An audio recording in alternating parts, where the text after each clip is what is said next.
Looking back now, I realize that the morning Richard called me into his office to discuss my attitude problem was the beginning of the most educational 6 months of my career. Not because I learned anything new about compliance protocols or regulatory frameworks. I'd been mastering those for 8 years. No, what I learned was something far more valuable: how to document everything, trust no one, and always keep receipts. The meeting started predictably enough. Richard had that particular expression he wore when he was about to deliver what he considered difficult news, but what I'd come to recognize as poorly disguised self-interest. His corner office still smelled faintly of the expensive cologne he'd started wearing since his promotion to regional compliance director 6 months earlier. The same promotion that had somehow bypassed me despite my decade of flawless audit results and industry certifications. He explained that my approach to regulatory compliance had become problematic. Too rigid, he said. Too confrontational with other departments. The word he used specifically was aggressive, delivered with the kind of careful emphasis that suggested legal review. I was being reassigned from senior compliance officer to a lateral position in general administration. Same salary, he assured me, but fewer responsibilities, more time to focus on collaboration skills. What Richard didn't know was that I'd been recording every conversation we'd had for the past 3 months. It had started innocently enough. My phone's voice recorder app had accidentally activated during a meeting about quarterly reporting standards. When I played it back later to review the technical specifications we'd discussed, I discovered something interesting. The official meeting notes Richard had distributed bore little resemblance to what had actually been said. Deadlines had been shifted, requirements had been softened, and several mandatory reporting elements had simply vanished. That discovery prompted me to develop what I called defensive documentation habits. Every meeting, every phone call, every corridor conversation that touched on compliance matters got preserved. I told myself it was professional diligence, a way to ensure accuracy in an environment where details mattered. But deep down, I suspected I was building an insurance policy. The suspicious patterns had started small. A question here about whether certain reporting requirements were really necessary. A suggestion there about streamlining processes that seemed bureaucratic. Richard had a talent for framing regulatory shortcuts as efficiency improvements, cost-saving measures that would benefit everyone. But the conversation that changed everything happened on a Tuesday in late September. Richard had called me into his office to discuss what he termed an opportunity for creative problem-solving. The company was facing a particularly complex compliance review from the state regulatory board. Certain documentation gaps had emerged during their preliminary examination. Nothing serious, Richard assured me, just some missing paperwork that could create unnecessary complications. He explained that he needed my expertise to help address these gaps. My years of experience with regulatory frameworks made me uniquely qualified to understand how certain historical documents might be reconstructed. Not falsified, he was careful to emphasize, but reconstructed based on standard procedures and reasonable assumptions. I let him talk for nearly 20 minutes, asking careful questions and taking detailed notes. The more he explained, the clearer it became that he was asking me to backdate compliance documents and create false audit trails. Not directly, of course. Richard was far too careful for explicit instructions. But the implications were unmistakable. When he finished his explanation, I informed him that what he was describing would constitute a federal violation. Multiple violations, actually, each carrying significant penalties for both the company and any individuals involved. I explained this calmly, professionally, using the same tone I'd use to describe any other regulatory requirement. Richard's expression shifted from collaborative enthusiasm to barely contained irritation. He reminded me that he was the regional compliance director, that he understood the regulatory landscape better than I did, and that my role was to implement solutions, not to create obstacles. He used the word aggressive again, this time with less careful emphasis. I repeated my assessment of the legal risks and formally declined to participate in any document reconstruction activities. I suggested instead that we engage external counsel to advise on proper disclosure procedures for the regulatory review. The meeting ended with Richard's promise to consider my concerns and my commitment to provide any legitimate assistance the review process required. We both understood that something fundamental had shifted in our working relationship, though neither of us acknowledged it explicitly. 2 weeks later, I received the reassignment notification. The transition to my new position happened quickly. Within a week, I'd been moved from my office near the compliance department to a cubicle in general administration. My computer access was modified to remove sensitive compliance databases. My business cards were updated to reflect my new title, Administrative Coordinator. Richard announced the change in a department meeting as a strategic reallocation of resources, emphasizing the company's commitment to cross-functional collaboration. My replacement arrived the following Monday. Jennifer Chen was a recent MBA graduate with impressive academic credentials and no practical compliance experience. Richard introduced her as a fresh perspective who would bring innovative thinking to our regulatory challenges. She seemed competent enough, though she had the particular confidence of someone who'd never faced a serious audit or been personally liable for regulatory violations. What happened next unfolded with the kind of predictable inevitability that made me grateful for my defensive documentation habits. Jennifer's first major initiative was implementing what she called streamlined compliance protocols. These protocols bore a striking resemblance to the creative problem-solving approaches Richard had discussed with me in September. Document retention requirements were relaxed. Audit trail standards were simplified. Reporting procedures were made more flexible to accommodate operational realities. I watched this transformation from my cubicle in general administration, where my new responsibilities included organizing filing systems and coordinating meeting schedules. It was mind-numbing work that left me plenty of time to observe the systematic dismantling of the compliance framework I'd spent 8 years building. The regulatory review that had prompted Richard's creative problem-solving proposal was scheduled for December. As the date approached, I noticed increased activity in the compliance department. Jennifer worked late most nights, often leaving the office after midnight with boxes of documents. Richard's calendar filled with meetings labeled as preparation sessions and strategic planning discussions. 3 days before the review was scheduled to begin, Richard called me. I was at home, enjoying what had become my new routine of actually having evenings free from compliance emergencies. The call came at 11:30 on a Wednesday night, which was unusual even for Richard's aggressive management style. His voice had the particular tension that suggested significant stress and possibly alcohol. He explained that they were facing unexpected challenges with the regulatory review preparation. Some of the historical documentation that Jennifer had been working with contained inconsistencies that were proving difficult to resolve. They needed someone with my expertise to help clarify certain technical requirements. What followed was a 23-minute conversation in which Richard essentially confessed to 6 months of systematic compliance violations. He didn't use those words, of course. Instead, he described process improvements that had been misunderstood by regulatory reviewers, documentation standards that had been interpreted too strictly, and reporting requirements that were being applied retroactively in ways that seemed unfair. But the underlying message was clear. They had implemented exactly the kind of creative solutions he'd asked me to develop in September, and now they were facing exactly the kind of regulatory disaster I'd predicted.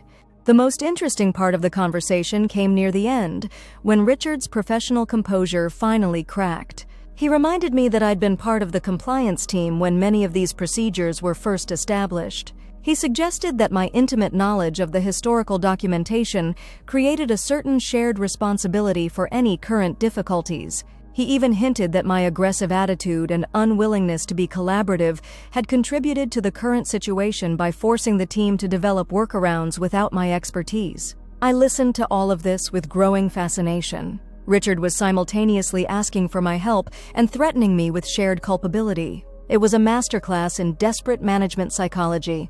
I told him I'd consider his request and would respond in the morning. After ending the call, I sat in my kitchen for nearly an hour, reviewing everything that had led to this moment. The pattern was clear now in ways it hadn't been 6 months earlier. Richard had identified me as an obstacle to his cost-cutting compliance strategies.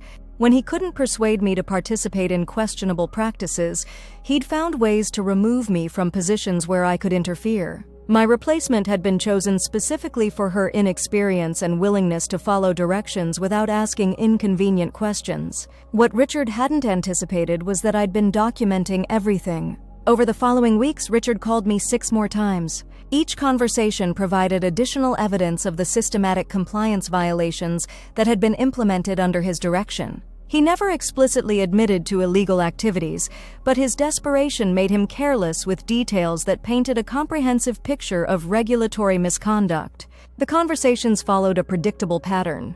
Richard would begin by emphasizing the company's need for my expertise during these challenging times.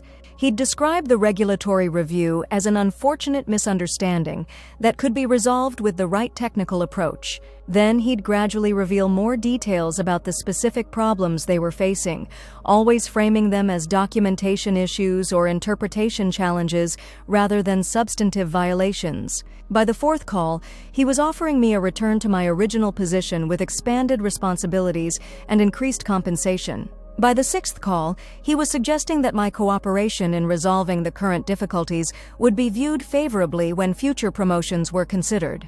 The final call came on a Sunday evening in January. The regulatory review had concluded 3 weeks earlier, and the preliminary findings had been devastating. The company was facing multiple violations, significant fines, and the possibility of criminal referrals for several senior managers. Richard's voice during this last conversation had a quality I'd never heard before: genuine panic. He explained that the regulatory investigators had asked specific questions about my reassignment and the timing of various policy changes. Someone had apparently mentioned that I'd raised concerns about proposed documentation procedures before my transfer to general administration. The investigators were interested in speaking with me about my knowledge of the compliance department's historical practices. Richard wanted to coordinate our responses to ensure consistency. He suggested that we meet to review what had happened and develop a unified narrative that would protect the company's interests. He emphasized that it would be unfortunate if miscommunication or misunderstanding led to unnecessary complications for everyone involved. This time I didn't promise to consider his request. Instead, I informed Richard that I'd already provided the regulatory investigators with complete documentation of our conversations regarding compliance procedures. I'd also shared the recordings of our phone calls from December and January, along with detailed notes from our September meeting about creative problem-solving opportunities. The silence that followed lasted nearly 30 seconds. When Richard finally spoke again, his voice had changed entirely. The desperation was gone, replaced by something that sounded almost like resignation. He asked whether I understood the implications of what I'd done for my own career prospects. He pointed out that companies in our industry had long memories, that being perceived as disloyal or untrustworthy could follow someone for years. I told him I understood completely. The regulatory investigation concluded in March with findings that exceeded even my pessimistic expectations. The company received the largest compliance fine in the state's history. Richard was terminated immediately and faced personal liability for several of the violations. Jennifer was also dismissed, though her cooperation with investigators helped minimize her legal exposure. 3 other senior managers were terminated or forced to resign. The entire compliance department was restructured under external oversight. The company's operating license was suspended for 60 days while new procedures were implemented and staff received additional training. I was contacted by the regulatory board in February and asked to serve as an independent consultant during the restructuring process. My 8 years of documented compliance excellence, combined with my demonstrated willingness to prioritize regulatory requirements over corporate convenience, made me uniquely qualified to help rebuild the department's credibility. The consulting contract paid significantly more than my original salary and came with the understanding that I'd be considered for any permanent leadership positions that emerged from the restructuring process. But the real satisfaction came from something simpler and more personal.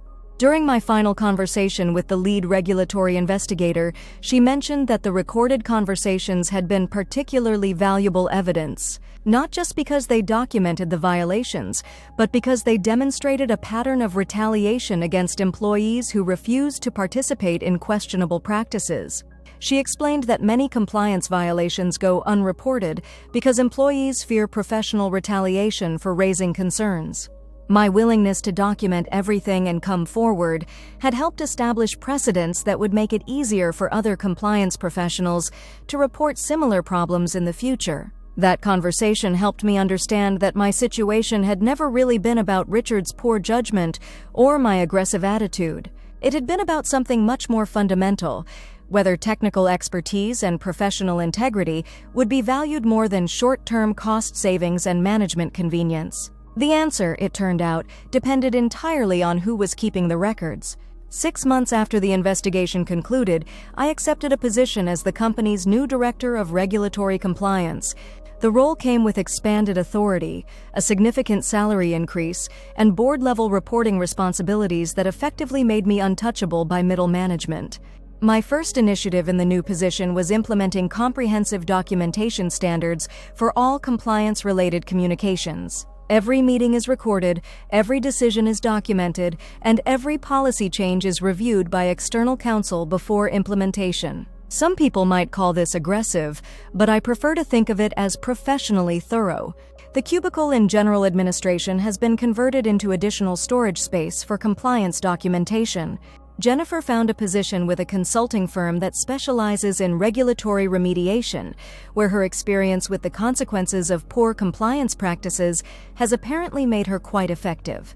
Richard's replacement is a 20-year veteran of federal regulatory agencies who shares my enthusiasm for documentation standards and my skepticism about creative problem-solving approaches. We have weekly meetings to review department activities, and I'm pleased to report that they're among the most boring conversations I've ever had.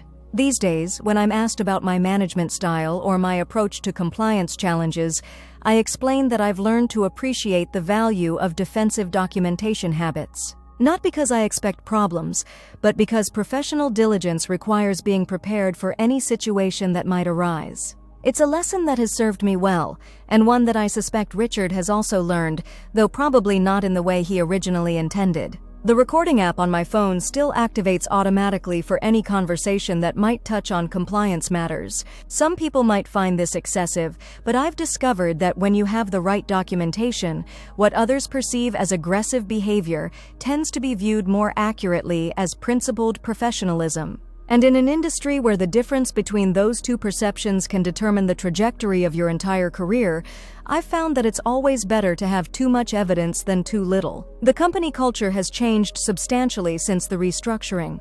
There's a new emphasis on transparency, accountability, and what the board now calls proactive compliance leadership. The legal department has expanded significantly, and every policy decision above a certain threshold requires regulatory review before implementation. New employees receive extensive training on documentation requirements and reporting procedures. There are anonymous hotlines for compliance concerns and mandatory annual certifications for anyone with supervisory responsibilities. The compliance department's budget has tripled, and we now have external audits every 6 months instead of annually.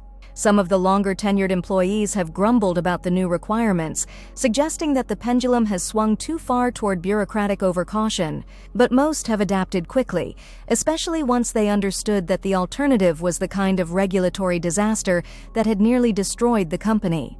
The State Regulatory Board has held up our restructuring process as a model for other companies facing similar compliance challenges. We've been invited to present at industry conferences about best practices for regulatory program development and the importance of creating cultures that support compliance professionals. These presentations always include a section on documentation standards and the value of maintaining comprehensive records of all compliance-related activities. I typically emphasize that good documentation protects both companies and individual employees by providing clear evidence of proper procedures and decision-making processes. What I don't usually mention is that the most important lesson I learned wasn't about documentation standards or regulatory procedures. It was about the value of patience and strategic thinking when facing professional adversity. Richard's mistake wasn't just asking me to participate in questionable practices. It was assuming that removing me from my position would solve his problem rather than simply relocating it to a place where I had less to lose and more time to observe. When someone with specialized expertise is marginalized for doing their job correctly, they don't forget their expertise. They just gain a different perspective on how to apply it. My time in general administration gave me something I'd never had before: distance from the daily pressures of compliance emergencies and enough mental space to see patterns that had been invisible when I was managing them directly. It also gave me a much clearer understanding of my own value to the organization and the consequences of that value being underappreciated. The executive team that hired me for my current position acknowledged explicitly that the previous leadership had made serious errors in judgment about compliance priorities. They also acknowledged that my willingness to document problems and report violations, even when it was professionally difficult, was exactly the kind of behavior they needed to encourage throughout the organization. This acknowledgement came with concrete changes to protection policies for employees who report compliance concerns, including legal support for anyone who faces retaliation for following proper procedures. But perhaps the most satisfying change has been the elimination of any ambiguity about the relationship between compliance requirements and operational convenience. The new policies make it clear that regulatory obligations take precedence over cost considerations, timeline pressures, or management preferences. This clarity has eliminated the kind of situation that led to my original conflict with Richard. There are no more requests for creative problem-solving approaches or suggestions about reconstructing documentation. When regulatory requirements conflict with business objectives, the regulatory requirements win, and everyone understands that this is how the system is supposed to work. The company's reputation in the industry has actually improved since the restructuring, despite the initial regulatory problems. Other companies now view us as a reliable partner specifically because our compliance standards are known to be uncompromising. Several major clients have expanded their relationships with us because they're confident that our operations won't create regulatory risks for them. This outcome validates something I'd suspected for years but had never been able to prove, that rigorous compliance standards are actually good for business, not just legally required obstacles to overcome. The financial benefits of this reputation have far exceeded the costs of implementing stronger compliance programs. Our insurance rates have decreased significantly, our audit results have improved, and we've been able to negotiate better terms with several regulatory agencies because of our demonstrated commitment to proper procedures. More importantly, from my perspective, we've created an environment where compliance professionals can focus on their actual job responsibilities instead of fighting political battles about whether those responsibilities should be taken seriously. My current team includes several former colleagues who left during the previous regime because they were frustrated with the lack of support for proper procedures. They've returned with enthusiasm and expertise that has elevated our entire program beyond what it was even before the problems started. We've also attracted new talent from other companies, including experienced professionals who specifically sought us out because of our reputation for supporting compliance excellence. Several have mentioned in interviews that they were impressed by how the company handled the regulatory investigation and restructuring process. This talent acquisition has created capabilities that we never had before. We now have specialists in areas that were previously handled by generalists, and our technical knowledge has deepened significantly across all regulatory domains. The result is a compliance program that is both more effective and more efficient than what existed previously. We catch problems earlier, resolve them more quickly, and prevent most issues from developing in the first place through better design and monitoring systems. We've also developed relationships with regulatory agencies that are based on mutual respect and regular communication rather than adversarial interactions during crisis situations. This cooperation has helped us stay ahead of regulatory changes and implement new requirements smoothly instead of scrambling to achieve compliance after deadlines have passed.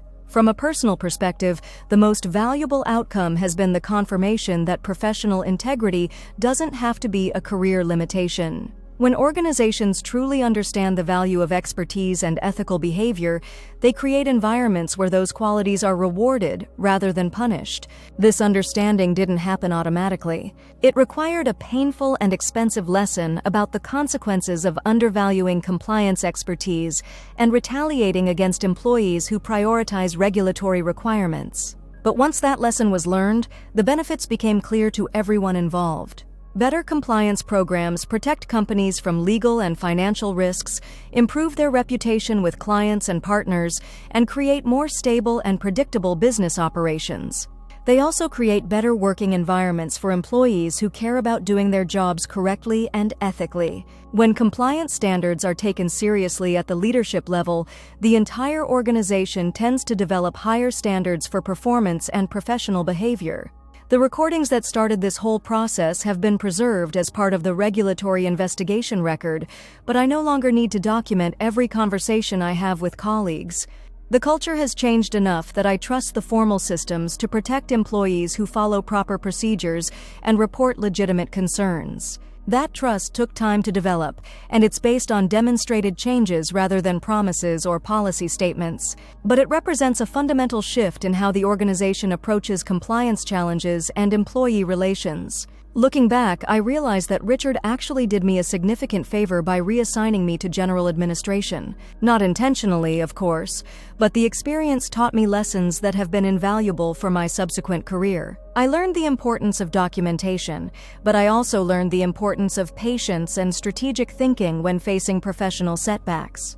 Most importantly, I learned that expertise and integrity have market value that transcends individual relationships or organizational politics. When someone tries to marginalize you for doing your job correctly, the solution isn't to fight harder within the existing system. The solution is to position yourself to demonstrate the value of what you are doing when the system inevitably faces the consequences of your absence. This approach requires confidence in your own abilities and a willingness to accept short-term disadvantages for long-term vindication. It also requires the emotional discipline to document problems without trying to fix them when you no longer have the authority or support to implement solutions. But when it works, the results are more satisfying and more durable than anything you could achieve through confrontation or internal politics. The phone recordings were important evidence, but they were just tools. The real key was understanding that professional expertise creates its own momentum when given the right circumstances to demonstrate its value.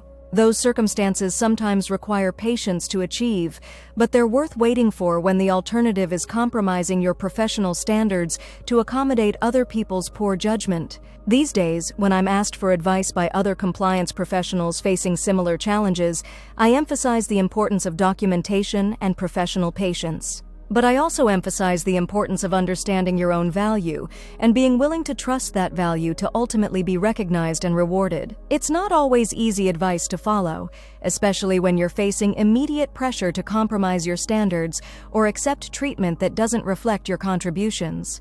But it's advice that has served me well, and I believe it's advice that reflects the reality of how professional expertise is ultimately evaluated and rewarded. The recording app on my phone is still there, though I rarely need to use it anymore. Some habits are worth maintaining even when you no longer expect to need them. After all, you never know when someone might call with an interesting proposal for creative problem solving.